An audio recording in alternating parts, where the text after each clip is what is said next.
Bismillahirrahmanirrahim. Assalamualaikum warahmatullahi wabarakatuh. Assalamualaikum warahmatullahi wabarakatuh. Sebelum perkuliahan kita mulai, mari kita berdoa sejenak. Semoga diberikan kelancaran dalam kegiatan perkuliahan kita. Bismillahirrahmanirrahim. Raditu billahi rabbah wa bil islami dina wa bi Muhammadin nabiyya wa rasulah. Rabbi zidni ilma warzuqni fahma. Amin ya rabbal alamin.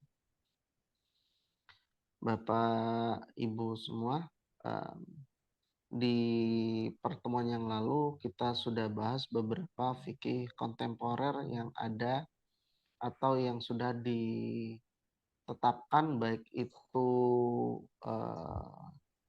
putusan tarjih dan semacamnya, yang merupakan jawaban dari Muhammadiyah terkait dengan hukum, terkait dengan fikih terhadap tantangan zaman yang ada.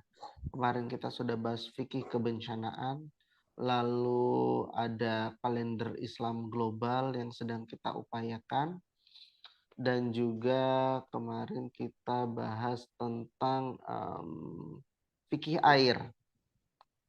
Nah, pada sesi ini insya Allah kita akan diskusi terkait dengan fikih informasi dan koreksi waktu subuh.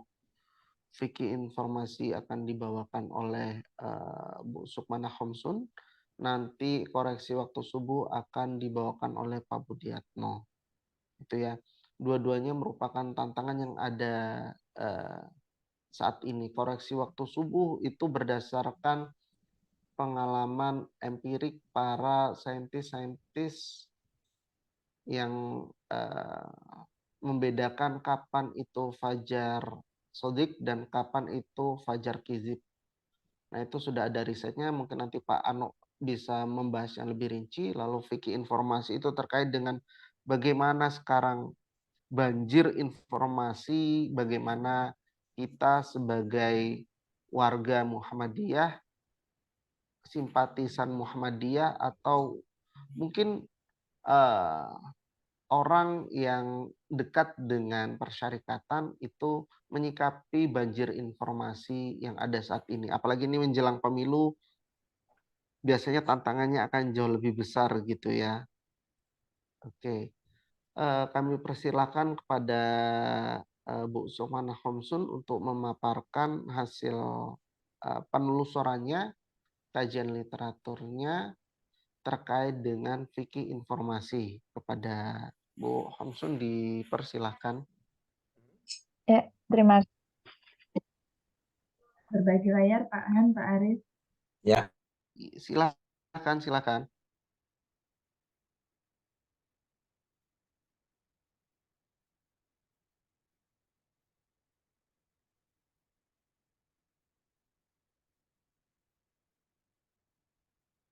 Sudah nampak ya?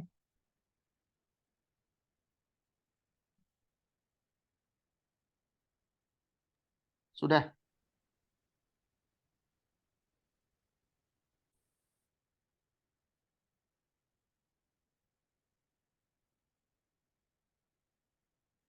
Ya, sebelumnya Assalamualaikum warahmatullahi wabarakatuh. Warahmatullahi wabarakatuh. Kali ini saya akan menyampaikan presentasi mengenai fikih informasi terkait mata kuliah Al-Islam dan Kemuhammadiyahan. Sebelumnya saya ucapkan terima kasih pada Pak Handoko dan Pak Arif selaku dosen pengampu serta rekan-rekan mahasiswa. Semoga kita selalu diberikan kesehatan dan kelancaran dalam perkuliahan ini.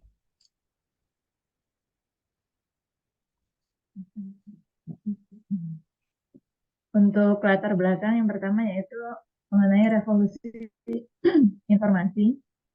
Di sini bahwa informasi itu banyak memberikan manfaat, baik itu positif ataupun mudarat ya, sebagai dampak negatifnya dari berbagai aspek, baik dari segi sosial, budaya, ekonomi, politik, dan keagamaan. Kemudian dari kemajuan iptek ini menafikan batasan geografis, tetapi kadang sebaliknya membuat yang jauh terasa dekat dan yang dekat itu terasa Bisa jauh. jauh. Kemudian seseorang juga semakin mudah dalam mendapatkan, mengelola, menyimpan, dan mengirimkan informasi.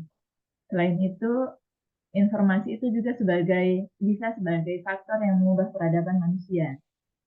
Jadi orang sering keliru ataupun bahkan saling berseteru terkait informasi yang salah ataupun manusia itu yang saling mengumbar amarah dalam berbagi informasi.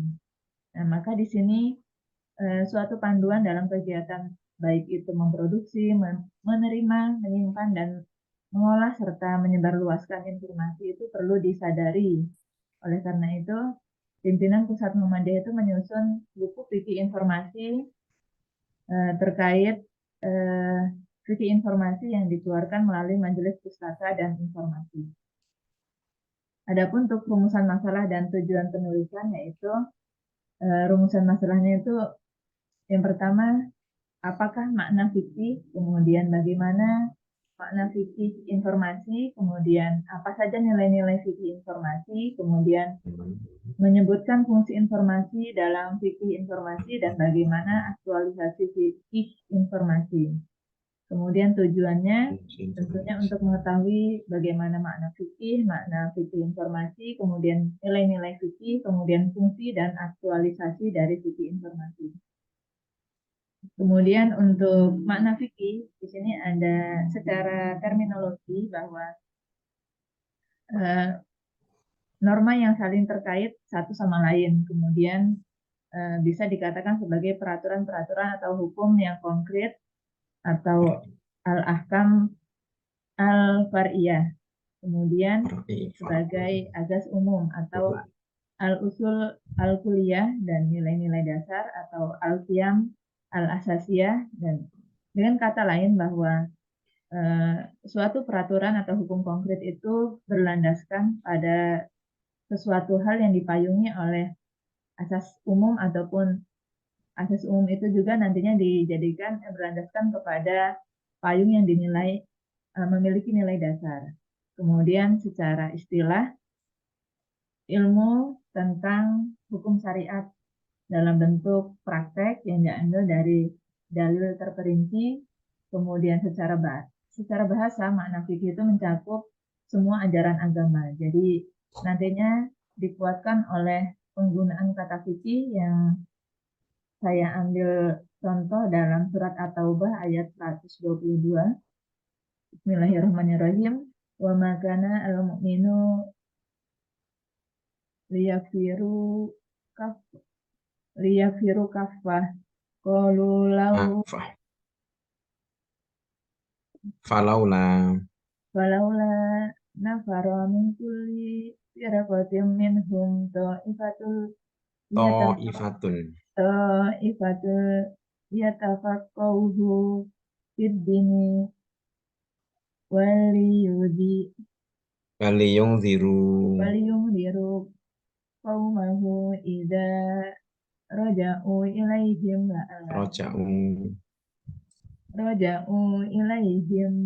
la'allahum yahdarun.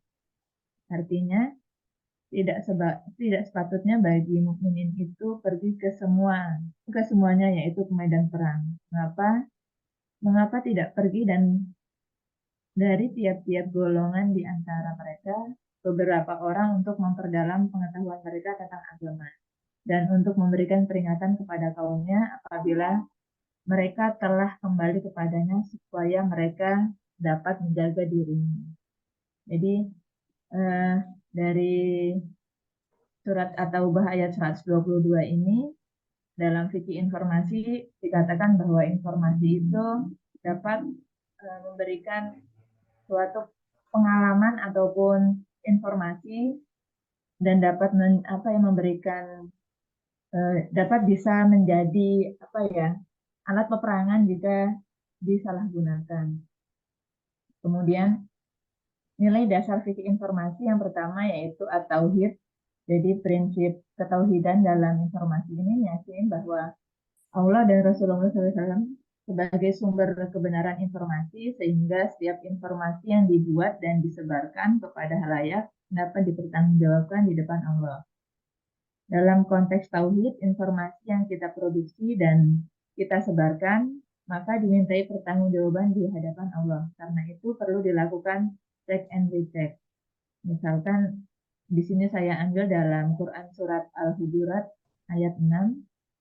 Bismillahirrahmanirrahim. Ya ayyuhalladzina amanu in ja'akum fasiqun fatabayyanu ayyusibu qaumun bijahalatin fatusbihu alama fa'altum nazimin. Artinya, hai orang-orang yang beriman, jika datang kepadamu orang fasik membawa suatu berita, maka periksalah dengan teliti agar kamu tidak menimpakan suatu musibah kepada suatu kaum tanpa mengetahui keadaan yang menyebabkan kamu menyesal atas perbuatan itu. Jadi dari sini bahwa informasi itu harus benar-benar kita pastikan kebenarannya, dan kita tidak mudah dalam menyebarkan informasi tersebut, sehingga nantinya informasi itu dapat menyebabkan kita menyesal atas perbuatan kita jika menyebarkan informasi yang salah. Kemudian dasar fikih yang kedua yaitu al-akhlak al-karimah. Jadi dalam konteks informasi ini bahwa kita harus bersikap jujur, adil, tabligh, amanah, fatonah, dan moderasi. Ini disampaikan oleh Faryadi tahun 2020 bahwa dalam konteks fikih informasi, sikap dan perbuatan yang termasuk dalam nilai akhlak meliputi jujur, adil, tabligh, amanah, dan fatonah serta moderasi. Di sini jujur itu merupakan transparansi dalam penyampaian dan maupun penerimaan informasi atau balancing of reporting. Dan untuk adil di sini bahwa di mana setiap orang itu memiliki hak yang sama dalam menyampaikan dan menerima informasi yang benar, yang sesuai dengan norma agama, sosial, maupun ketentuan undang-undang. Dan untuk tabligh yaitu keadaan di mana setiap orang memiliki kewajiban untuk menyampaikan informasi yang bermanfaat sesuai dengan kapasitas dan wawasan yang dimiliki, baik melalui dakwah online ataupun virtual. Kemudian dalam konteks fatonah di sini memuat kecerdasan dan kapasitas pengetahuan yang harus dimiliki oleh seseorang dalam mengelola dan menerima informasi. Kemudian dalam konteks tawazun memuat informasi yang netralitas atau objektivitas dalam penyampaian ataupun penerimaan informasi. Jadi dan yang terakhir yaitu nilai moderasi di sini untuk menjaga keseimbangan dalam penyampaian informasi di masyarakat. Kemudian yang ketiga yaitu nilai kemaslahatan. Jadi nilai kemaslahatan ini mencakup efisiensi dan efektivitas serta kepedulian dalam penyampaian maupun penerimaan informasi, sehingga setiap individu itu terdorong untuk menjauhkan diri dalam kebiasaan menyebarkan informasi yang bohong atau hoax dan tidak berguna atau sia-sia. Sesuai dengan firman Allah ayat Quran surat Al-Mu'minun ayat 3, waladzina hum anil lagwi mu'ridun. Artinya, dan orang-orang yang menjauhkan diri dari perbuatan dan perkataan yang tidak berguna. Kemudian sisi kemaslahatan ini juga sebagai pijakan dalam kita membuat dan menyebarkan informasi. Jika informasi yang disebarkan tidak melahirkan kebaikan atau kemaslahatan bagi diri sendiri ataupun orang lain, bahkan dapat menimbulkan dampak negatif, maka tidak perlu disebarluaskan. Oleh karena itu, dalam perspektif nilai kemaslahatan ini, tidak semua informasi perlu disebarkan. Bahkan suatu kejadian yang benar-benar terjadi. Jadi, tidak perlu disebarluaskan jika akan berdampak atau memberikan kemudaratan yang lebih besar. Kemudian dalam kaidah hukum terkait ini banyak ditemukan bahwa antara lain yaitu ad-darar yuzalu, yaitu segala sesuatu yang berpotensi memunculkan kemudaratan itu harus hilang.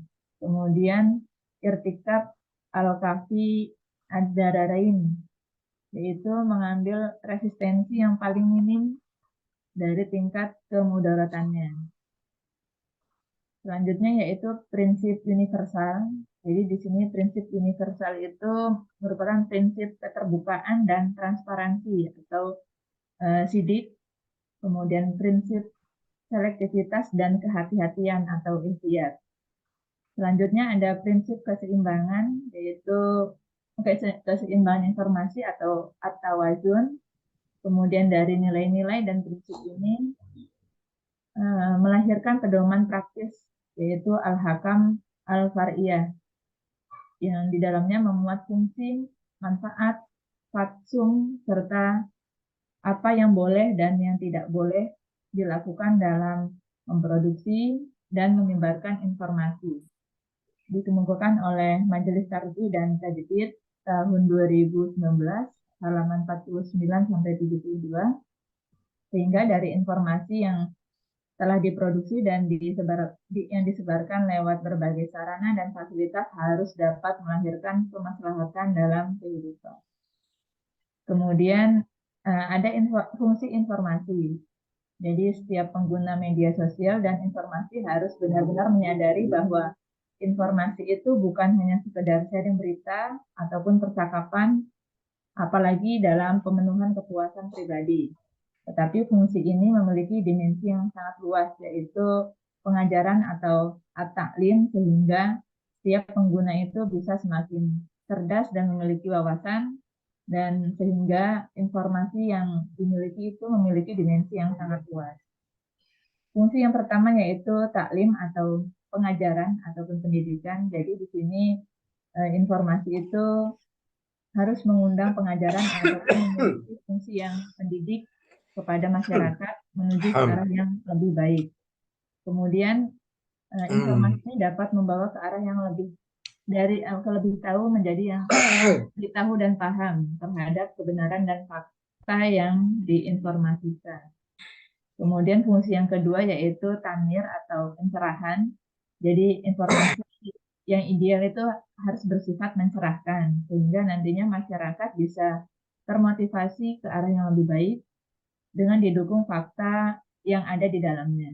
Kemudian fungsi yang ketiga yaitu taudih atau penjelasan. Jadi informasi itu harus dapat menjernihkan dari kesimpang siuran yang terjadi di masyarakat, sehingga nantinya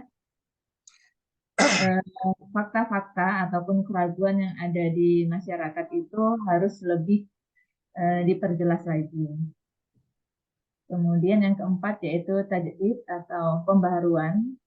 Jadi suatu informasi itu tidak hanya sekedar informasi, tetapi juga harus mengandung spirit atau motivasi pembaharuan bagi masyarakat, sehingga nantinya dapat memiliki wawasan yang lebih luas dan berkemajuan. Kemudian yang kelima yaitu al-wa'zu atau tahuiyah, ataupun menasehati dan penyadaran. Jadi informasi itu idealnya harus mengandung nasihat yang nantinya dapat mengajak manusia itu untuk memperbaiki diri, baik dalam lingkup individu, keluarga, masyarakat, ataupun berbangsa dan bernegara. Selanjutnya yaitu tarjih ataupun menguatkan. Jadi ketika ada dua ataupun lebih berita yang saling bertolak belakang, maka harus ada informasi ideal yang bisa mentarjihkan atau memvalidasi dari informasi tersebut. Kemudian ada wasilah al-hiwar atau sebagai sarana dialog. Jadi dalam informasi itu, misalkan dalam Al-Quran dikisahkan beberapa dialog antara Tuhan atau Allah dengan para nabi, dengan para malaikat. Ini tercantum dalam Al-Baqarah ayat 30-34, kemudian percakapan dengan Musa dengan Nabi Israel, malaikat ini maksudnya.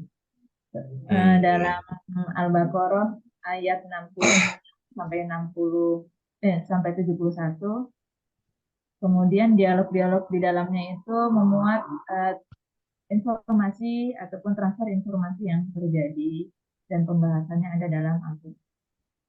Kemudian ada aktualisasi dari fikih informasi. Jadi kita perlu memahami, memperhatikan, serta mengimplementasikan nilai-nilai serta prinsip dasar dari fikih informasi. Sehingga nantinya kita dapat melahirkan kesadaran dalam diri, sehingga dalam menyampaikan informasi itu bertindak sesuai dengan aturan hukum dan norma. Kemudian dalam menyebarkan informasi ini juga kita harus memiliki tanggung jawab, baik itu tanggung jawab di dunia maupun di akhirat. Selain itu perlu adanya kesadaran bahwa seseorang itu perlu berhati-hati ataupun lebih selektif dalam menyebarkan informasi sehingga nantinya jauh dari dusta ataupun hoax, kemudian menjauhkan dari kriminalisasi ataupun mencari-cari kesalahan dari pihak lain, kemudian gibah, fitnah, bullying, serta informasi pornografi. Sehingga dari berbagai informasi itu kita harus lebih bijak lagi mana yang dilarang oleh hukum agama maupun hukum negara. Kemudian kesimpulan dari fikih informasi ini bahwa dalam fikih informasi perspektif Muhammadiyah itu diharapkan masyarakat pada umumnya dan Persyarikatan Muhammadiyah pada khususnya benar-benar menjadikan media dan sarana informasi itu sebagai informasi yang sehat dan bertanggung jawab, serta nantinya bisa memberikan kemaslahatan seluas-luasnya. Kemaslahatan di sini ini tidak hanya dimensi sosial dan duniawi semata, tetapi juga sebagai sarana dakwah ataupun syiar Islam melalui tulisan dan dakwah virtual, sehingga nantinya jika hal ini tidak menjadi kesadaran bersama ataupun tidak tersosialisasikan secara masif dan berkelanjutan, dikhawatirkan media informasi ini dapat memberikan manfaat yang tidak dapat dipertanggungjawabkan dan dapat disalahgunakan sebagai kejahatan ataupun tindakan tidak tertentu. Kemudian kejahatan dalam menggunakan media digital dan media sosial itu akan lebih berbahaya bagi masyarakat, terutama generasi muda, karena dalam hitungan detik saja informasi yang sudah disebarluaskan itu langsung diterima oleh berbagai kalangan. Misalkan ini terbukti dalam bentuk kejahatan digital ya melalui media sosial saat ini. Jadi banyak ditemukan perdukunan digital, prostitusi online ataupun prostitusi digital, pencurian, bahkan berbagai bentuk patologi ataupun penyakit sosial yang ada di masyarakat. Selain itu harus adanya undang-undang ITE dan fikih informasi itu dapat menjadi langkah yang preventif dalam memberikan imunitas spiritual bagi masyarakat dalam menghadapi virus informasi di era keterbukaan dan kecanggihan teknologi saat ini. Saran dari penulisan makalah ini yaitu sebagai makhluk sosial itu perlu menakar baik dan buruknya suatu informasi, sehingga kita harus lebih bijak dalam menyampaikan informasi. Kemudian sebagai makhluk beragama dan makhluk spiritual, penting dalam memiliki intuisi ataupun mata batin dan atau rasa, sehingga nantinya kita dapat menyadari dan terikat dengan fitrah pemberian Tuhan dengan menjaga aturan dan norma yang kita lakukan pasti akan dimintai pertanggungjawabannya di hadapan Sang Pencipta. Selanjutnya, sebagai makhluk hukum, kita harus mengetahui bahwa adanya regulasi ataupun aturan terkait dengan pengelolaan informasi yang hakikatnya itu dapat menyadarkan serta menguatkan manusia dan sehingga nantinya memiliki jati diri yang baik. Mungkin cukup presentasi dari saya. Saya ucapkan terima kasih. Assalamualaikum warahmatullahi wabarakatuh. Assalamualaikum Waalaikumsalam warahmatullahi wabarakatuh. Terima Luar kasih biasa. Bu Homsun. Iya, kajian pentingnya kita melek informasi ya Pak Han ya. Ya, betul. Ini kita selesaikan dulu presentasinya, baru nanti akan ada diskusi di akhir ya, gitu ya. Mumpung Pak Budiatno juga sudah hadir, Pak Ano. Ano hadir ya. Iya, sudah hadir ini. Iya Pak Ano ya.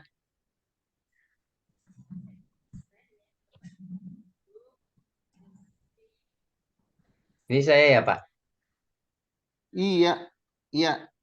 Sekarang Pak Ano tampilkan ini Pak Ano terkait dengan koreksi waktu subuh Pak Ano.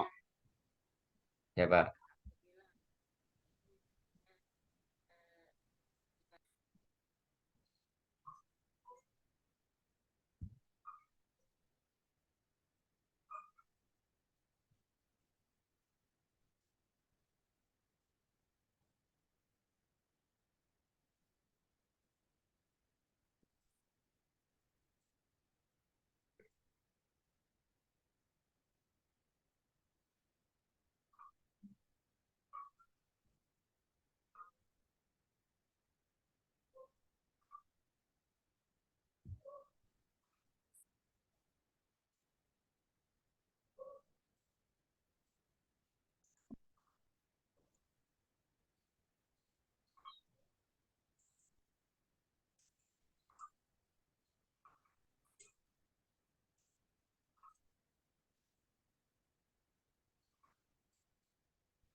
Oke.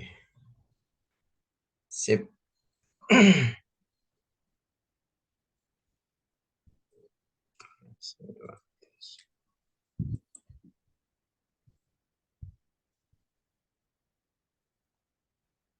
Assalamualaikum warahmatullahi wabarakatuh. Waalaikumsalam warahmatullahi.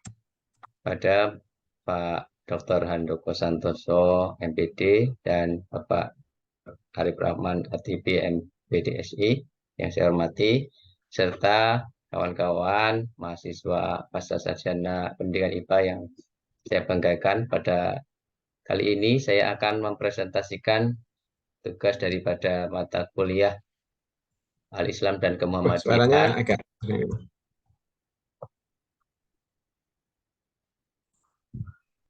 Pada kali ini saya akan mempresentasikan tugas daripada mata kuliah Al-Islam dan Kemuhammadiyahan pasca sarjana pendidikan IPA tahun 2023 tentang koreksi waktu subuh. Tujuannya adalah mengetahui faktor-faktor yang memerlukan koreksi waktu subuh. Koreksi waktu subuh dalam Islam.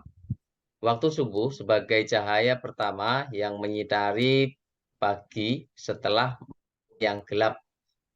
Konsep waktu subuh tidak sekedar menandai perubahan fase alam, tetapi dipercaya sebagai titik awal spiritualitas dan hubungan langsung dengan Sang Pencipta. Waktu subuh memiliki kekhususan dan keberkahan tertentu yang ditekankan dalam Al-Quran dan hadis Rasulullah. Sebagai salah satu dari 5 waktu salat harian, subuh menjadi momen kunci dalam menjalin koneksi spiritual dengan Allah Subhanahu wa Ta'ala. Dalam keheningannya, waktu subuh menawarkan kesempatan untuk merenung, berdoa, dan memperkuat ikatan batin dengan Sang Pencipta. Al-Quran menerangkan pentingnya waktu subuh melalui ayat yang menekankan nilai-nilai spiritual dan keutamaan pada waktu tertentu. Rasulullah dalam sabdanya memberikan tuntunan praktis dalam menentukan awal dan akhir waktu subuh, memandu umat Islam untuk melibatkan diri dalam ibadah pada saat yang tepat. Sehubungan dengan hal tersebut, waktu subuh perlu ditentukan dengan mempertimbangkan aturan yang ada di dalam Al-Quran dan Al-Hadis. Dalil waktu subuh adalah wa kulu wasrobu hatta yatabayyana lakumul khaytul abyadu minal khaytil aswadi minal fajr. Makan minumlah hingga terang bagimu benang putih dari benang hitam yaitu fajar. Al-Baqarah 187. Sedangkan tentang awal waktu subuh disebutkan di dalam Al-Hadis dari Abdullah bin Umar, dan waktu sholat subuh sejak terbit fajar selama sebelum terbit matahari. Hadis riwayat Muslim. Hadis dari Jabir merincinya, fajar ada dua macam. Pertama, yang melarang makan, tetapi membolehkan sholat, yaitu yang terbit melintang di ufuk. Hadis lainnya, fajar yang melarang sholat subuh, tetapi memperbolehkan makan, yaitu fajar seperti ekor serigala. Hadis riwayat Hakim. Dalam kajian fikih, mengenalnya sebagai fajar sodik atau benar, dan fajar kizib atau palsu. Lalu fajar sodik seperti apa yang dimaksud Rasulullah SAW? Dalam hadis dari Abu Mas'ud Al-Ansari disebutkan, Rasulullah SAW melaksanakan sholat subuh saat kelam pada akhir malam. Kemudian pada kesempatan lain ketika hari mulai terang. Setelah itu, sholat tetap dilakukan pada waktu gelap sampai beliau wafat. Tidak pernah lagi pada waktu mulai terang. Riwayat Abu Dawud dan Baihaqi dengan sanad yang sahih. Lebih lanjut hadis dari Aisyah, perempuan-perempuan mukmin ikut melakukan sholat fajar atau sholat subuh bersama Nabi SAW dengan menyelubungi badan mereka dengan kain. Setelah sholat, mereka kembali ke rumah tanpa dikenal siapapun karena masih gelap. Riwayat jamaah. Fenomena fajar mengawali waktu sholat subuh. Fenomena fajar menjadi peran penting dalam menentukan awal sholat subuh dalam Islam. Fajar atau cahaya yang muncul di langit sebelum matahari terbit menjadi tanda awal bagi umat Islam untuk memulai pelaksanaan sholat subuh. Fenomena ini memiliki nilai spiritual dan keagamaan dalam praktik ibadah umat Islam. Aspek fenomena fajar mengawali sholat subuh. Aspek yang pertama adalah fajar astronomis adalah periode waktu di mana muncul cahaya kemerah-merahan di arah timur sehingga langit tidak total. Dapat didefinisikan sebagai waktu di mana matahari berada 18 derajat di bawah cakrawala ketika pagi hari. Yang kedua, fajar bahari atau fajar nautika adalah waktu di mana matahari setinggi 12 derajat di bawah cakrawala ketika malam hari. Yang ketiga, fajar sipil. Fajar sipil adalah waktu di mana terdapat cukup cahaya matahari untuk membedakan objek-objek dan cukup cahaya matahari agar manusia dapat melakukan aktivitas luar rumah secara normal, didefinisikan sebagai waktu di mana matahari berada pada 6 derajat di bawah horizon di pagi hari. Kesimpulannya adalah faktor penentu waktu sholat subuh yang pertama adalah fajar sodik. Disebut juga fajar astronomi, atau menurut para astronom, penghamburan sinar matahari oleh molekul-molekul udara yang membentuk bumi mengelilinginya. Secara astronomis, ini setara dengan 18 derajat di bawah cakrawala. Namun, pada stabilisasi awal terdapat perbedaan penampakan fajar sodik di setiap lokasi. Pasalnya, kondisi cuaca di setiap lokasi berdampak berbeda terhadap suhu sehingga mempengaruhi dimulainya sholat subuh. Untuk kajian daripada keputusan dari Majelis Muhammadiyah itu sebelumnya dan agama itu menentukan secara astronomis ini ditentukan sebelumnya adalah 20 derajat di bawah cakrawala, tetapi pada keputusan yang baru itu Muhammadiyah memutuskan 18 derajat di bawah cakrawala. Artinya maju sekitar 8 sampai 10 menit dari kondisi awal yang semula 20 derajat. Itu saja Bapak Handoko dan Pak Arief yang dapat saya sampaikan.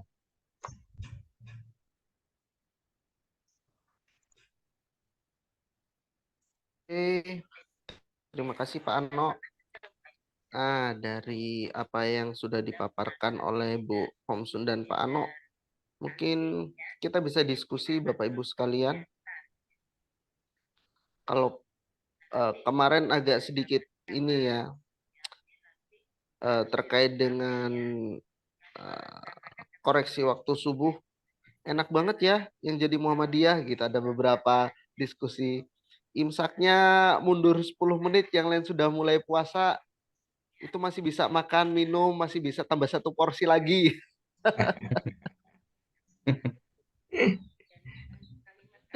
Kok yang dikoreksi cuma subuh aja, bukan zuhurnya, bukan asarnya, bukan maghribnya, bukan isanya gitu. Dan ternyata memang sekarang semua sedang dikaji ulang semua, apakah tepat waktunya gitu ya. Terutama yang bisa diamati dengan agak cepat dan tepat adalah waktu subuh, karena jelas di situ ada beda antara gelap dan terang gitu ya. Iya. Iya. Nah, ayo Bapak Ibu, kita bisa diskusi atau paham terkait dengan tadi. Mungkin yang pertama kita diskusi tentang fikih informasi menjelang pemilu ini, jelas bakal kebanjiran informasi. Kita Pak sharing dan menyikapinya. Jangan sampai tragedi, kadang satu rumah beda pilihan biasa Pak ya, yang jadi masalah kan kalau sudah beda pilihan terus tidak saling memilih untuk bersilaturahim, itu kan yang jadi masalah. Monggo Pak Han. Ya, baik Pak ATB, terus sekalian ya, terima kasih nih, diskusinya menarik ya, dan kayaknya selalu aktual yang kita diskusikan ya. Penting untuk kita kaji, kemudian penting untuk kita pahami. Yang pertama tadi tentang fikih informasi ya. Kalau kita coba perhatikan yang disampaikan oleh Majelis Pustaka ya, dan informasi Muhammadiyah itu memang sesuatu yang luar biasa ya. Artinya memberikan panduan kepada umat Islam khususnya dan warga Indonesia pada umumnya lah, bagaimana memanfaatkan kemajuan teknologi informasi ini yang kemudian itu digunakan untuk hal-hal yang sifatnya positif untuk membangun kebersamaan dan sebagainya ya. Dan tidak sebaliknya, yang sekarang ini karena kemajuan teknologi ini kemudian orang menjadi saling mengejek, orang menjadi saling merendahkan orang satu dengan yang lain, kemudian saling mengorek kesalahan gitu ya.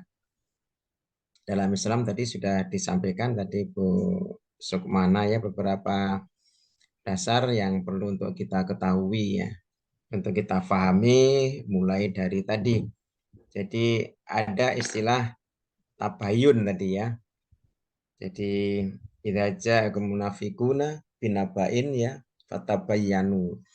Jadi kalau datang satu informasi itu memang dari orang fasik ya, orang yang tidak senang dengan Islam gitu ya. Artinya ada sesuatu yang ini betul, belum yakin betul gitu ya. Benar nggak sih informasi ini? Maka ada istilah fatabayanu. Jadi tabayun lah. Tabayun itu bayan itu jelas. Jadi mencari kejelasan, klarifikasi lah gitu ya. Dalam bahasa ilmiahnya ya kita harus klarifikasi, ini benar enggak ini, kita cari data nih, faktanya benar apa enggak gitu ya. Sehingga kemudian kita tidak salah di dalam mensikapinya.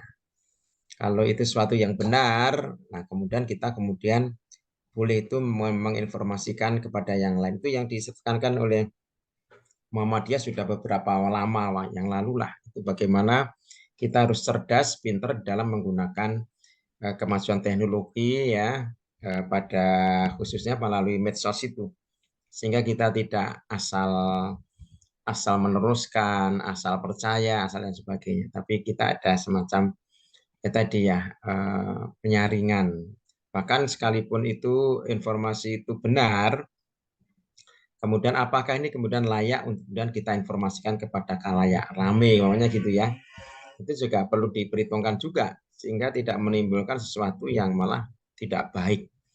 Maunya baik tapi kemudian menimbulkan yang tidak baik. Kalau Pak Ketua Umum PP Muhammadiyah, Profesor Haidar Nasir itu pernah menyampaikan bahkan di UM itu, bukan hanya karena benar, ya benar oke, tapi kalau kemudian cara menyampaikannya tidak baik bisa menjadi jelek akibatnya, gitu ya. Jadi tidak mentang-mentang benar, kemudian kita sampaikan dengan cara yang tidak benar, yang tidak baik, gitu ya. Artinya ada kebijakan, ada apa ya, ya kebijakan ya, bijak lah gitu di dalam menyampaikan informasi itu. Saya pikir tadi luar biasa poin-poin yang disampaikan oleh Sukmana tadi untuk kita pahami ya. Kemudian di dalam komunikasi juga, kalau Nabi itu menjelaskan bahwa kamu itu kalau ngomong kepada orang, hendaklah kamu sesuaikan dengan kemampuan atau kondisi orang itu. Itu psikologi komunikasi lah ya. Kita ngomong dengan mahasiswa kan beda dengan ngomong dengan anak SD, dengan anak PAUD TK. Ya, itu begitu caranya. Jadi saat Nabi itu ditanya pada para umatnya itu juga begitu. Yang tanya siapa ini? Oh, yang tanya ini adalah Arab Badui. Nah, dikonotasikan dia belum banyak tantangan Islam sehingga menjawabnya juga hal yang sederhana saja.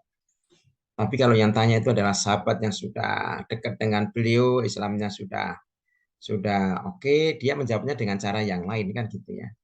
Ini nih saya pikir menjadi penting kalau di dalam kita selaku pendidik ya menyelesaikan itu. Kemudian untuk yang koreksi waktu subuh ini juga menjadi sesuatu yang luar biasa ya di masyarakat juga itu tadi. Secara common sense tadi Pak Atibu menyatakan enak betul ya, sahurnya bisa siang dong itu. Kalau perlu nanti maghribnya itu dirubah aja, disesuaikan maju gitu ya, sehingga kan nggak begitu ya. Itu kan ilmiah. Kalau Islam itu Muhammadiyah itu memahami kalau menentukan waktu itu ya bukan urusan ibadah, tapi itu adalah muamalah. Jadi zuhurnya kapan sih kalau kita membuat jam ya? Kan bisa diteliti secara ilmiah. Oh, pada saat tergelincirnya matahari kapan sih itu gitu ya. Waktu asar, waktu maghrib, waktu isya itu kapan itu kan dikaji secara ilmiah, kemudian bisa ditentukan jamnya berapa gitu ya. Ya, tapi itu kan memang karena ada sesuatu yang baru, saya pikir juga memerlukan bijak di dalam menginformasikan ya. Sehingga Muhammadiyah saya pikir tidak mewajibkan kemudian jamaah yang harus ikuti Muhammadiyah, enggak. Hanya menyampaikan sesuatu yang menurut kajian adalah begini, sehingga perlu tadi informasi itu. Tapi kalau yang diskusi orang-orang pakar di dalam bidang astronomi memang beda diskusinya ya. Beda karena dia sama-sama tahu ilmunya itu. Saya pikir itu Pak ATP. Ya nanti kawan-kawan bisa diskusi banyak. Iya. Monggo Bapak Ibu yang mau bertanya, kita aktifkan mode diskusi kita. Ada sedikit informasi itu ya, terkait dengan fikih informasi, ada 14 etika yang harus dimiliki dalam bermedia sosial. Yang pertama itu kita harus sidik, artinya benar-benar adanya, bukan post-truth atau informasi yang bias. Kadang gitu ya, yang viral itu yang benar, padahal belum tentu yang viral itu benar gitu ya. Yang kedua itu tawazun, yang berarti rela mencari sumber yang lain untuk proses cross check kita. Yang ketiga itu tabayun, memang masih ada hubungannya dengan tawazun, yaitu pada proses tabayun kita mencari kebenaran yang menyampaikan berita secara langsung. Kita cari sumber informasinya, gitu ya. Lalu yang keempat itu ada huriyah, kita bebas mendapatkan informasi. Bebas mendapatkan informasi itu beda dengan bebas menyebarkan informasi, itu ada posisi yang beda. Yang kelima itu bersikap adil dan profesional. Keenam itu tablik, yakni informan tidak boleh menyembunyikan atau menyebarkan informasi yang berbeda. Apa yang didapat setelah diproses cross check tadi ada tawazun dan tabayun, kita baru bisa menyampaikan hal yang benar gitu. Yang ketujuh amanah, yang kedelapan fatonah, yang sembilan rasional dan proporsional, 10 itu menghormati para pemberi dan penerima informasi, ke-11 kita memahami secara jeli tentang posisi pemberi dan penerima informasi. Seperti tadi Pak Han sampaikan, kita harus paham kita ngobrol atau menyampaikan informasi dengan siapa, gitu ya. Yang ke-12 tidak mudah terprovokasi. Yang ke-13 kesediaan melakukan klarifikasi informasi. Yang ke-14 kontekstualisasi. Mungkin itu yang perlu kita jadikan patokan sebelum kita jari-jari kita menyebarkan informasi yang pasti akan banyak kita dapat nantinya gitu. Monggo Bapak Ibu yang silakan.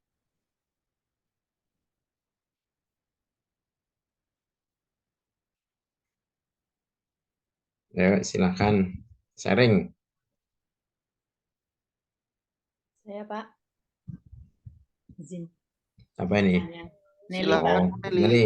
Oke. Gimana hujan nggak di situ? Mendung Pak, tadi pagi hujan. Wah, mendung ya. Oke. Oke, izin bertanya Pak Arif, Pak Handoko. Jadi misalnya seperti ini Pak, saya misalnya mendapat tugas itu tentang presentasi tentang hukum-hukum dalam Islam. Nah, tidak dipungkiri lagi sekarang itu untuk mencari informasi kita biasanya googling kemana-mana atau dari sumber online gitu. Oh, nah, misalnya yang jadi pertanyaan saya, misalnya saya menemukan dua sumber informasi yang menyajikan pandangan yang berbeda misalnya. Misalnya yang A menyatakan bahwa hukum tertentu di Islam melarang suatu perbuatan dengan tegas gitu, dan dia memberikan dalil-dalil yang dianggap mendukung pandangan dia, serta mengklaim bahwa mayoritas utama sepakat dengan pandangan tersebut. Itu dari sumber A. Sedangkan dari sumber B menyajikan pandangan yang berbeda dan menyatakan bahwa hukum tersebut bersifat kontroversial dan dapat dengan cara yang beragam. Tidak memberikan dalil yang jelas, tetapi mengutip perbedaan pandangan ulama dalam sejarah Islam. Nah, yang jadi pertanyaan saya, Pak, otomatis kan saya bingung nih, apakah harus mengikuti pandangan tegas dari sumber A dengan dalil-dalilnya, atau mempertimbangkan variasi dari pandangan dari sumber B. Jadi, bagaimana seharusnya saya menilai keabsahan informasi yang ditentukan dari sumber A ataupun dari sumber B tersebut dengan prinsip-prinsip fikih informasi, Pak. Mungkin itu Pak yang jadi pertanyaan saya. Terima kasih.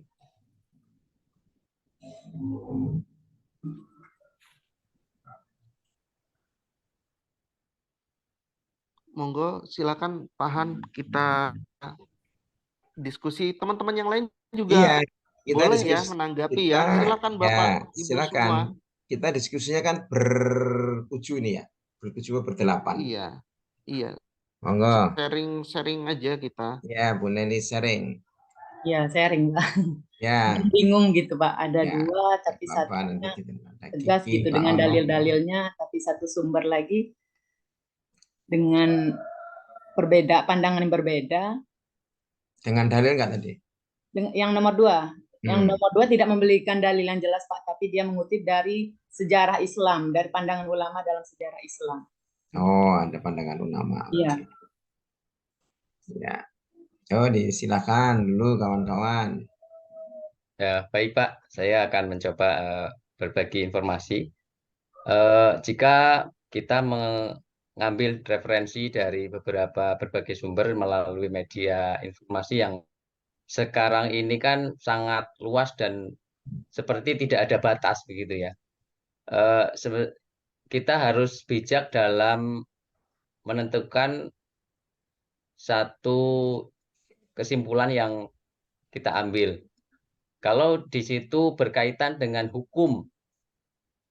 hukum-hukum Islam tentunya, yang tentunya sudah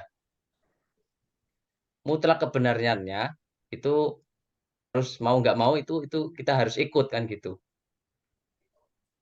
Dan tentunya kita harus mempelajari dasar-dasar itu, sumbernya itu sahih atau tidak kan gitu, valid atau tidak, atau kalau kita mengambil dari hadisnya itu bisa dipertanggungjawabkan atau tidak kan, itu ada satu kriteria yang harus dipenuhi kan begitu.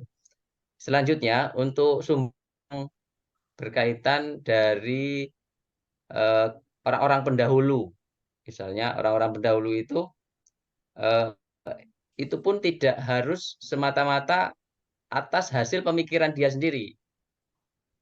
Karena orang-orang terdahulu itu harus juga mengambil dasar-dasar pengetahuan atau dalil-dalil berasal dari Al-Quran dan hadis, begitu. Bukan hasil daripada pemikiran-pemikiran. Kalau kita beragama semacam itu. Tapi kalau kita mengambil dasar untuk keperluan duniawi, itu dipersilahkan. Rasulullah juga menganjurkan, kalau dunia itu lebih tahu kamu daripada saya, kan gitu. Ada satu riwayat yang saya pernah membaca semacam itu. Kalau Antum masalah dunia a'lamu kita, bi umuri dunyakum. oke Pak, Antum begitu. a'lamu ya bi umuri dunyakum, ada itu.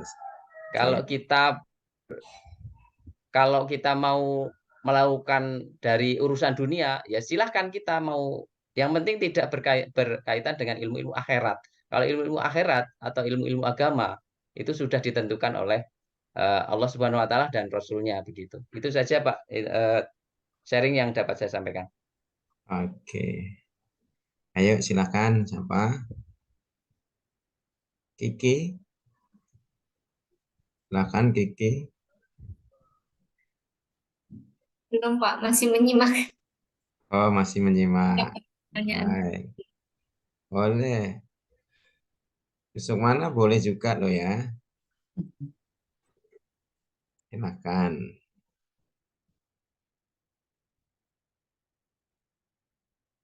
Fatmi boleh silakan.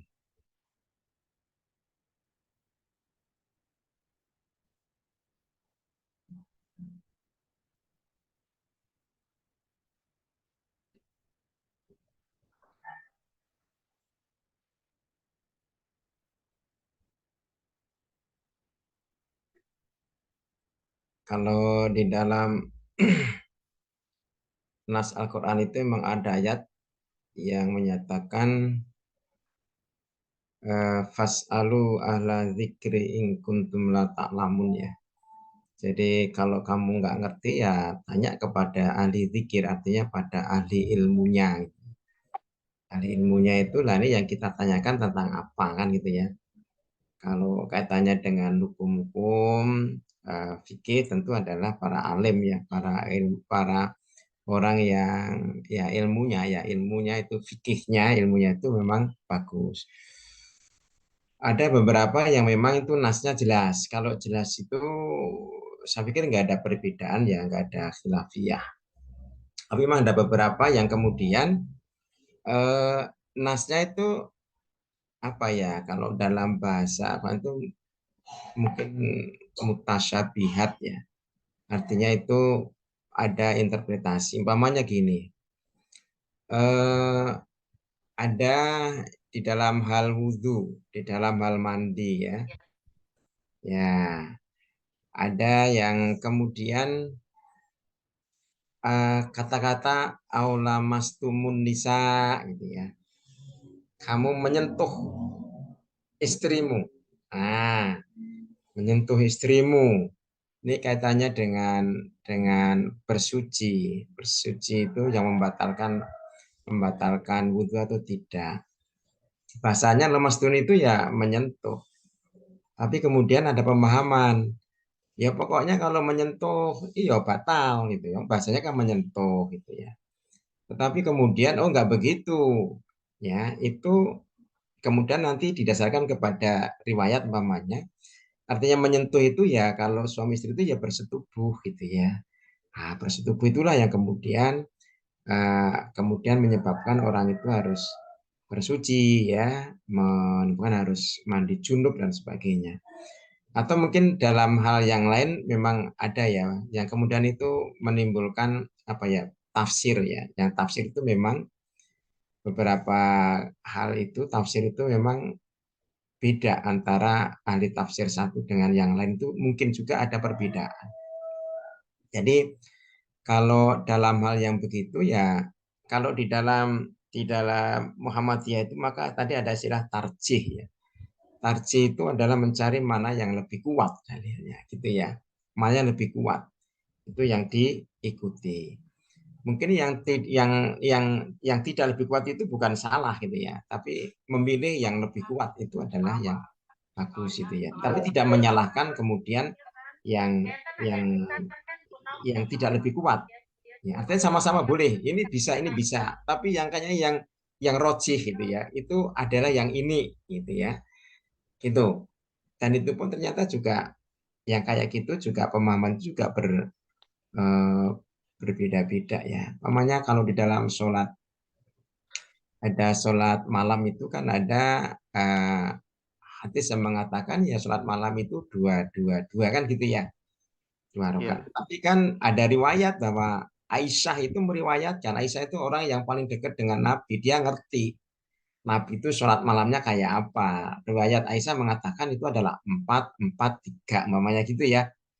Nah, sehingga kan iya. ada pengamalan ini, ada yang 4-4, ada yang 2-2, ya silakan saja. Ini sama-sama ada dalilnya, dan dalilnya itu adalah sama-sama sahih kira-kira gitu. Nah, mau milih yang mana? Ya, mana-mana juga boleh kan gitu ya. Jadi tidak boleh menyalahkan satu dengan yang lain. Jadi Bu Neri tadi mungkin dalam hal tertentu ya mana yang kita ambil lah yang silakan saja karena memang kita ini belum sampai kepada tahapan untuk apa ya ijtihad ya, tapi kita eh, mengikuti apa yang kita, tapi lebih bagus memang tanya kepada hati. Fasalu ala dzikri tadi. Yang kita anggap tahu, kita tanya juga secara langsung. Kadang-kadang sekarang banyak ustadz yang mengatakan kalau belajar dari Google itu dari salah. Memahaminya salah, ngertinya ya kayak gitu. Sehingga orang kemudian menjadi wangkal. Wangkal itu jadi keras. Keras itu jadi menyalahkan yang lain gitu ya. Pokoknya kayak gini, kalau nggak gini salah. Nggak boleh juga kan gitu ya. Ya itu ada macam-macam yang gitu. Kemarin di beberapa Ustadz mengatakan begitu. Kalau ada saudara kita yang sedang belajar Islam ya, kemudian dia belum apa ya, belum bagus dalam berislamnya, kita nggak boleh nyalah-nyalahkan. Kayak gitu sholat nggak ngerti artinya, nggak usah sholat saja sih. Kan gitu ya, itu kan nggak boleh yang kayak kayak gitu. Itu tadi nyangkut juga komunikasi. Monggo Pak ATP, saya gitu dulu aja. Iya, memang penting ya. Kan penting bagi kita menyampaikan dengan baik, tidak hanya isi yang isinya baik disampaikan dengan cara yang kurang baik, maka hasilnya bisa jadi kurang baik juga. Tapi sebaliknya, kadang isinya kurang baik disampaikan dengan baik, justru ada Wah, pengikutnya. kena ya. Iya,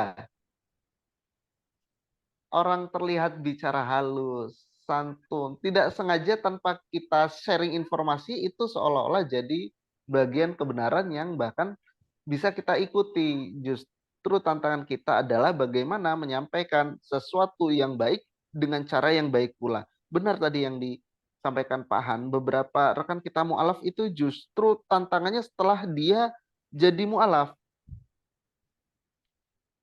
Kok masih jarang-jarang sholat? Ya, hidayah itu kan datangnya dari Allah. Biarlah kita mengajaknya dengan cara yang baik gitu. Menyampaikan informasi yang baik dan benar dengan cara yang baik dan benar pula itu jadi suatu keharusan gitu ya. Kita nggak bisa cuma milih. Yang penting ya saya sampaikan itu benar gitu kan. Tapi tanpa proses memilih cara apa ya istilahnya ya, public speakingnya juga harus bagus gitu.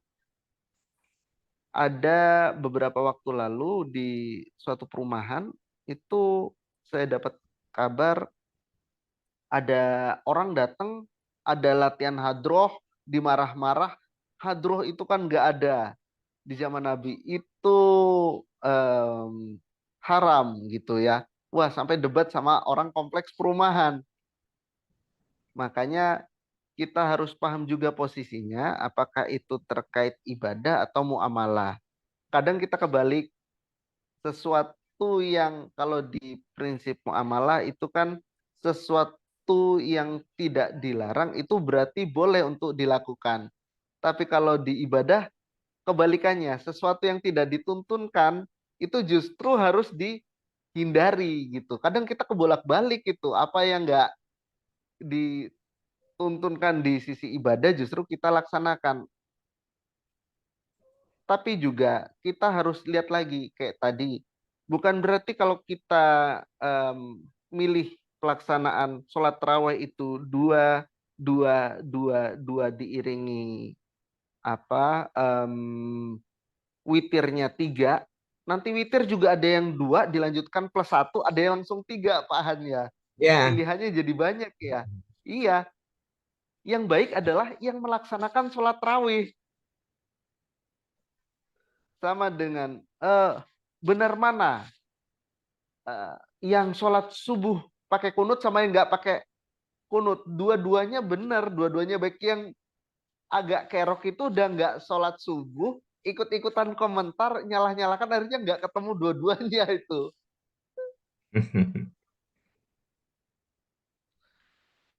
Makanya penting untuk bersikap bijak, memahami apa perbedaan yang ada.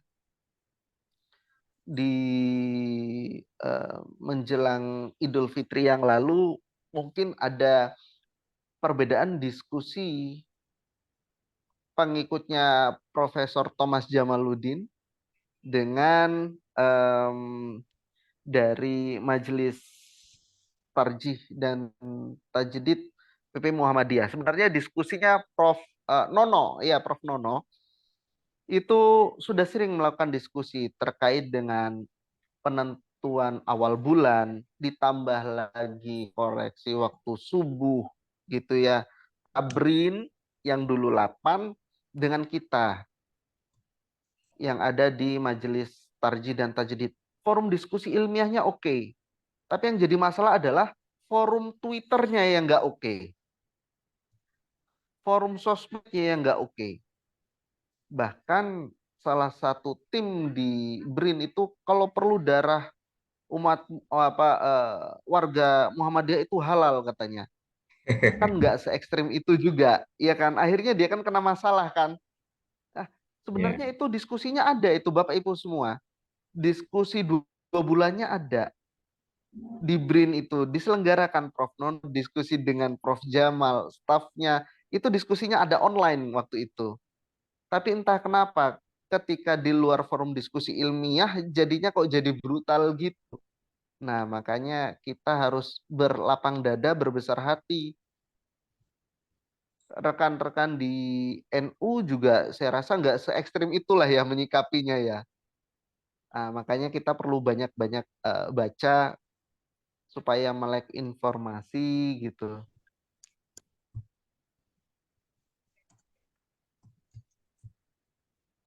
Mungkin itu Pak Han. Ya. Mungkin Bapak Ibu yang lain Pak Ano, gimana Pak Ano sholat subuhnya di sana? Yang penting masih 2 rakaat ya Pak Ano ya.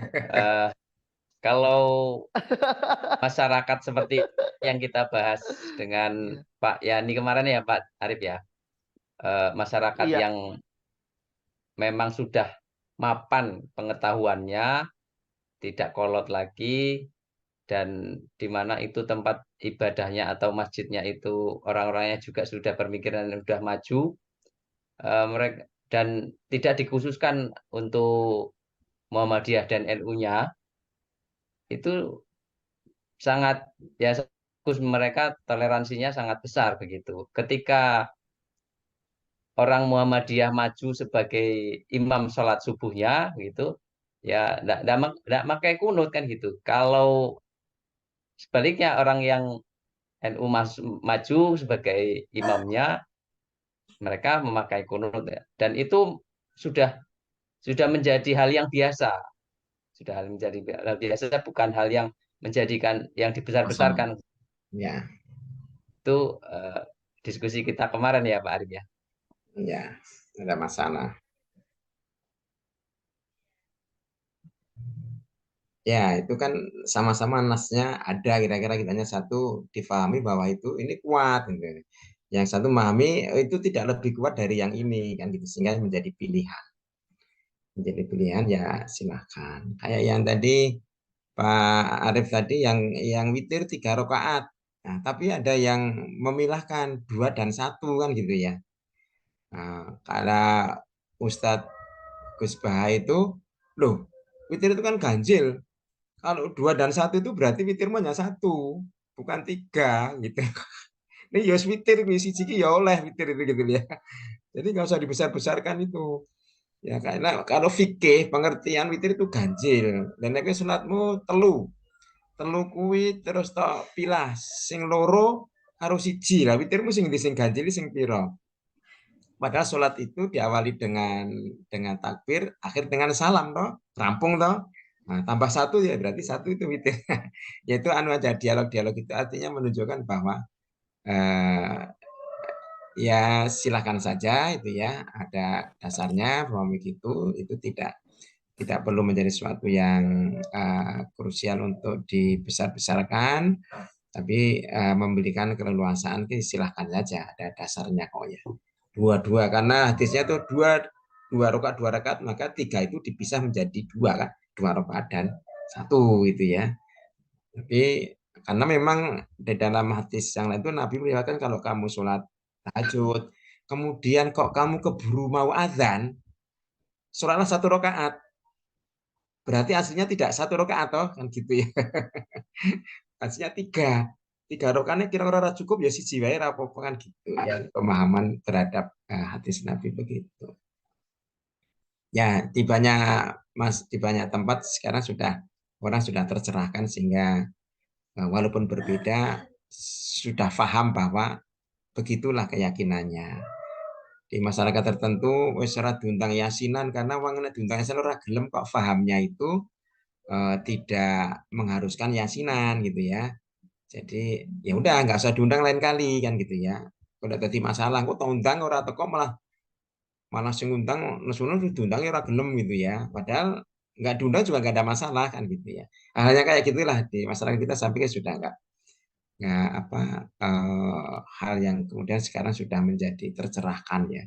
Sehingga tadi apa tadi fikih informasi bagaimana menyampaikan itu kan perlu kita menyampaikan itu kalau dia melaksanakan begini apakah ada dasarnya, kalau yang gitu ada dasarnya apa enggak. Kalau kita udah tahu ilmunya ya, kalau nggak tahu ya tanya kepada yang tahu kan gitu. Begitu. Kalau di tempat saya ini azannya sih itu anu ya menurut jam yang apa Pak? Kalau yang jam digital itu jam anu ya itu ya matahari yang sudah anu ya pakai apa dia? Iya, jam satelit itu Pak. Itu memang jamnya saja itu di saya itu lebihnya 3 menit ya. Yang lain sudah azan itu mas saya belum. Jadwal anu lah, jadwal sholatnya itu. Nah, kemudian kalau sholat subuhnya itu di tempat saya itu karena memang apa antara jedah antara sholat azan dengan iqomah itu sudah 15 menit gitu ya. Artinya kalau kemudian itu diapakan untuk melaksanakan subuh itu agak mundur 8 menit kena juga sudah ya. Tapi itu tidak kemudian mengundur-undur waktu juga karena sudah sepakat dari dulu bahwa untuk jarak antara adzan dan iqamah itu 15 menit sehingga ya semuanya agak leluasa bisa melaksanakannya gitu. Itu Pak Arif, Pak Ono. Kiki kayaknya sudah ketemu mau tadi nyari-nyari toh. Iya Pak, ini ada Oh, pertanyaan. silakan. Nah, untuk pertanyaan pertama Pak terkait fikih informasi tadi, kalau di desa ini kan masih banyak sih Pak orang-orang yang kurang apa namanya ngerti tentang teknologi atau gaptek itu Pak. Terus jadi mereka tuh ketika menerima informasi itu langsung menerima terus meyakini gitu Pak. Terus ketika dikasih penjelasan, apalagi kalau orang-orang tua-tua itu ya Pak, dikasih penjelasan, Bu ini salah, Pak ini salah, informasi yang benar gini-gini. Kadang tuh mereka nggak terima gitu Pak dengan penjelasan kita, walaupun kita menjelaskannya mungkin dengan udah baik-baik gitu. Mereka nggak terima terus dengan apa yang kita informasikan yang baik, yang benar itu. Terus malah kadang mereka menyebarkan informasi yang mereka dapat pertama itu ke orang-orang lain gitu. Jadi orang lain tuh taunya informasi yang pertama itu yang benar gitu. Gimana sikap kita? Terus kemudian yang kedua tentang koreksi waktu subuh ini kan hampir mirip ya Pak dengan apa presentasi saya minggu lalu itu tentang kalender Islam global. Kalau di Muhammadiyah itu kan terkait kalender Islam global itu kan usahanya adalah eh, kalender Hijriah global terpadu itu ya Pak untuk menyatukan. Kalau waktu subuh ini ada nggak sih Pak usahanya dari Muhammadiyah agar waktu subuh ini bisa sama, baik itu dari pemerintah ataupun dari Muhammadiyah. Itu aja sih, Pak. Kalau yang kedua itu kajian dari Muhammad itu disampaikan juga kepada pemerintah sih. Menyampaikan, bukan kemudian menyuruh pemerintah, ayo kan enggak. Tapi menyampaikan, menginformasikan bahwa menurut hasil diskusi ya para ahli itu ditemukan begini, itu diinformasikan. Jadi tidak memerintahkan pemerintah untuk untuk merubah secara enggak. Dan itu ya artinya pencerahan kan begitu ya, dia menyampaikan sesuatu yang benar gitu. Benar dalam arti menurut keyakinannya ini kajiannya begini sehingga waktu subuh itu kayaknya ada koreksi. Seperti dulu pada saat koreksi arah kiblat kan begitu juga. Arah kiblat itu kan dulu viral rame ya, apalagi penjujut keraton itu pada akhirnya kan juga ngikut juga gitu ya, ikut juga di Jogja itu kan kemudian softnya itu sudah miring kan gitu ya, tidak seperti menghadapnya masjid itu. Nah, itu kan tidak memaksakan tapi kemudian menyampaikan secara ilmiah itu arahnya itu adalah sekian derajat, silahkan saja nanti diukur sudah atau belum kan gitu ya. Nah, kalau mau menyesuaikan silakan, kalau enggak yang penting tahu bahwa arah kiblatnya itu ya dulu kan banyak menjadi pembicaraan yang agak serius juga antara pengurus masjid itu ya, ini gimana sudah benar ini berarti yang kita kemarin salah dong, nanti sholat kita nggak sah dong kan gitu ya, padahal kan nggak gitu ya yang sudah ya insya Allah ya sah, nggak akan tidak sah ya, hanya sekarang kita sudah tahu oh ternyata secara ilmiah itu arahnya itu agak ke sini loh kan gitu ya. Nah, monggo mau gimana gitu, kalau mau mengarah ke sana ya silahkan. Ya sekarang di Yosomulyo pun juga begitu. Awalnya dulu enggak, tapi pada akhirnya sekarang saya lihat semuanya sudah.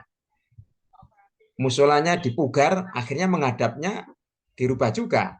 Nah, artinya kan gitu ya. Insya Allah pada saatnya kan begitu. Itu saya pikir apa ya yang diambil oleh Muhammadiyah caranya begitu. Tidak memaksakan, tidak menyuruh, tapi menginformasikan yang dianggap benar. Yang nomor satu tadi monggo, aku tadi agak telat memahami pertanyaan Kiki tadi yang nomor satu tadi. Mungkin Pak Tipi bisa menyampaikan.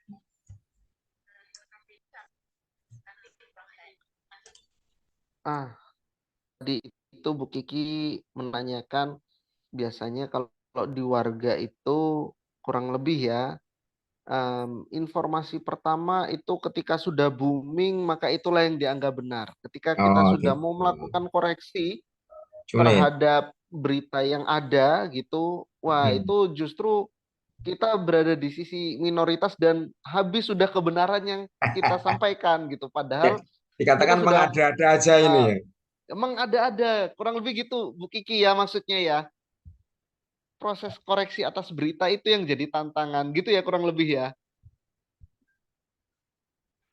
Iya, betul. Saya pikir zaman dulu kan juga gitu ya, pada saat Nabi itu diperintahkan, semua Nabi lah itu ya, pada saat Allah merintahkan, Ubudullah walatus riku bisai'an kan begitu.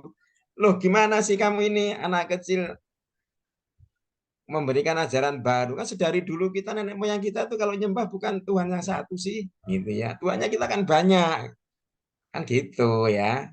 Nah, artinya bahwa sesuatu yang benar itu belum tentu kemudian langsung bisa diterima oleh khalayak. Khalayak barangkali kemudian memerlukan waktu, tetapi kalau kita mampu untuk menyampaikan yang benar itu kan bagus ya. Jadi suatu saat barangkali saudara kita itu ingat, oh iya ya, dulu yang disampaikan buku ini ternyata benar gitu ya. Nah, biasa kan orang waktu itu kita enggak kan gitu. Dalam banyak hal kan gitu ya Pak TV ya. Ya, Spontan itu betul kita Pak. nolak dulu gitu Pak Ano ya. Spontan kita nolak dulu, tapi setelah mikir-mikir ya juga ya, kan gitu. Ya, Ya, yang penting kalau itu tadi Muhammadiyah amar ma'ruf tadi, amin menyampaikan yang benar lah. ya, Kayak Muhammadiyah menyampaikan ya, hasil kajiannya, kemudian menyampaikan uh, koreksi subuh, kemudian sudah melakukan hasil dari majelis tarjih itu, kemudian hukum rokok itu kemudian haram itu kan disampaikan juga ke pemerintah. Tapi kan Muhammadiyah tidak memerintahkan pemerintah tutup aja rokok, kan nggak gitu. Kita menyampaikan itu. Terserah nanti pemerintah mensikapnya gimana. iya. Oke. Nah, apa sekarang itu kalau nggak viral itu kadang nggak ada yang nggak benar Pak Han. Gitu ya tantangannya ya. Kalau nggak viral nggak benar gitu. Akan diviral Padahal ya. ya iya kan nggak semua harus yang viral itu benar gitu kan ya. Nah terkait dengan hal itu ya memang jadi tantangan. Lagi-lagi banyak banget tantangan di era disrupsi teknologi ini, banjir informasi. Kita cuman bisa ngontrol diri kita sendiri dan upaya semaksimal mungkin untuk memberi informasi ke warga yang ada gitu. Sebentar izin saya cas sebentar.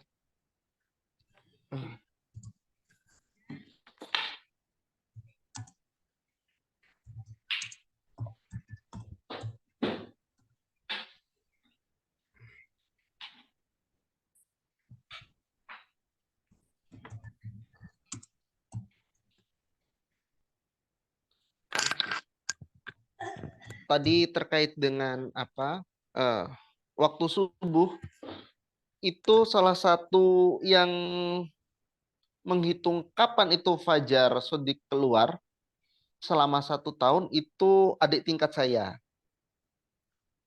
Selama 1 tahun menjelang dari mulai waktu tahajud dia naik ke rooftopnya UAD itu Pak Han. Oh gitu. Iya, rooftopnya UAD. Dia dari jam 3 itu di situ karena ada kalanya Jogja, Solo dan Jawa semakin ke timur itu kan waktu subuhnya jauh lebih Ya, akan dulu daripada di metro Pak ya. ya. Kadang jam 4 kurang itu udah subuh di sana. Makanya dia jam 3 itu sudah standby di rooftop untuk ngamatin itu selama 1 tahun. Sehingga didapatkan kesimpulan data itu. Jadi memang kajian ilmiahnya bukan sehari 2 hari untuk Oh lama. menyimpulkan bahwa ada perlu koreksi gitu. Kalau Ada kajiannya perlu Prof siapa koreksi itu Pak sebenarnya. Atipi? Kajiannya Prof yang UHAMKA itu kan belasan tahun gitu. Iya, iya. Dan artikelnya sudah internasional karena di Indonesia nggak banyak orang menanggapi, tapi secara internasional sudah oke. Iya, Ya, terus betul. Itu selama 1 tahun dan waktu itu memang ketika dicoba dikaji sama tim dari 8, waktu itu ngambil waktunya 1 hari dari 8 untuk sampel. Ya kan nggak bisa dibanding 365 dibandingkan dengan 1 hari gitu. Jadi koreksinya nggak ketemu menurut tim 8 pada waktu itu gitu. Jadi ya termasuk di metro pun walaupun jamaahnya itu mayoritas Muhammadiyah, tapi karena lingkungan itu bukan spesifik masjidnya Masjid Muhammadiyah, juga kita perlu mengakomodir hal itu Pak Han ya. Ya, ya. Azannya dimundurkan gitu, terutama waktu subuh. Mereka yang percaya bahwa koreksi waktu subuh itu belum diyakini, kan kita juga menimbulkan keraguan-raguan di mereka nanti kalau misal di bulan Ramadan. Maka termasuk di Metro itu hanya beberapa masjid yang memang berada di kompleks Muhammadiyah, walaupun di masjid lain jamaahnya memang Muhammadiyah, tapi karena jamaahnya itu heterogen, walaupun mayoritas Muhammadiyah, itu azannya tetap mengikuti waktu yang tertera di satelit gitu ya. Yaitu wujud dari bertoleransinya kita. Mungkin gitu Bu Kiki. Ya, waktunya kayaknya sudah. Iya. Sudah Ya, oke. waktu juga sudah menunjukkan 10.31 Bapak Ibu semua. Diskusinya selalu menarik. Sebenarnya kalau kemarin pertanyaan Pak Ano ditanyakan ke sini kayaknya lebih hot lagi tuh Pak Ano. Nanti kita bikin forum dan tema lain. Diskusi kita selalu hidup gitu, alhamdulillah. Kita bukan cuma ngasih informasi aja, tapi kita juga dapat informasi yang banyak, saling memberi informasi gitu. Baik Bapak Ibu sekalian, mari, mungkin Pak Han juga setelah ini ada kuliah lain dan Bapak Ibu juga ada kuliah selanjutnya. Pekan Kita depan, Pak. akhiri. Pekan depan. Oh, pekan depan masih daring, Pak. Nanti pekan kedua, tiap pekan kedua ya, Pak, Bu ya, kita luringnya ya. Oke, kegiatannya berarti besok kayak begini ada sinkron.